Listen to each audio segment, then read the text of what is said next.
terbagi dua. Baik, di sini saya akan menjelaskan materi tentang Al-Quran sebagai pedoman hidup. Sebelum kita lanjut untuk pembahasan, saya akan memberikan poin-poin apa saja yang akan kita bahas. Yang pertama itu ada poin sejarah turunnya Al-Quran.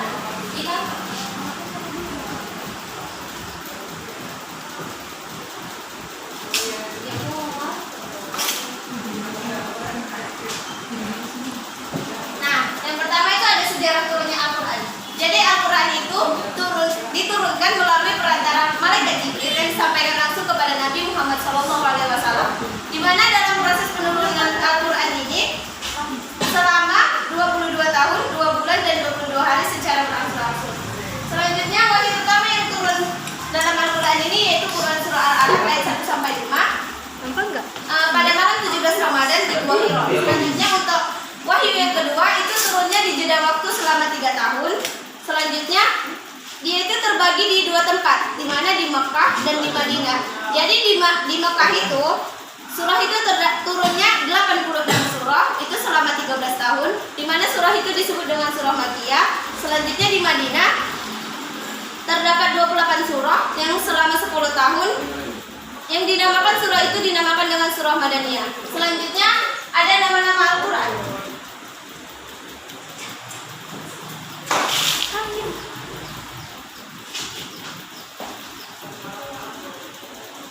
Di antaranya saja nama-nama Al-Quran yang populer ini ada 5. Yang pertama itu ada Asy-Syifa, Al-Hikmah, At-Tanzil.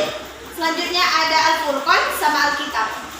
Yang ketiga kita akan membahas tentang keutamaan orang yang membaca Al-Quran.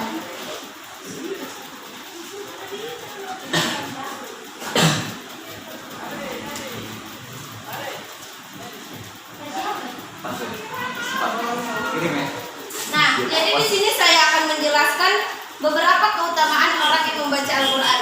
Jadi yang pertama itu orang yang membaca Al-Quran ini akan mendapatkan pahala yang berlipat ganda. Seperti saja contohnya jika dia membaca 1 huruf saja dari ayat Al-Quran itu dia akan mendapatkan pahala 10 kali lipat ganda.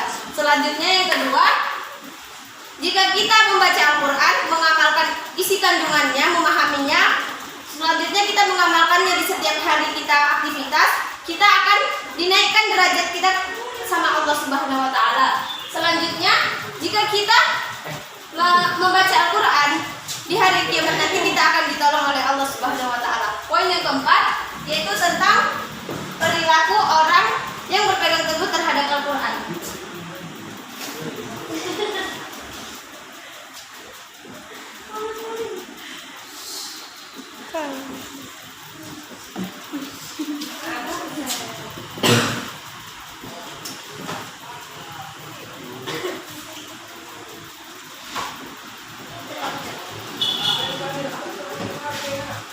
Jadi perilaku orang yang berpegang teguh terhadap Al-Quran ini, kita ini sebagai seorang muslim, kita harus memiliki budi pekerti yang luhur, akhlak yang baik.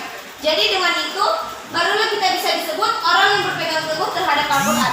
Dan juga kita sebagai seorang muslim harus meningkatkan ketakwaan kita kepada Allah Subhanahu wa taala, dan juga kita harus mengamalkan ibadah kita seperti ibadah sholat, puasa, zakat, dan haji. Selanjutnya kita harus berteman dengan teman-teman yang baik sesuai yang diajarkan dalam Al-Quran.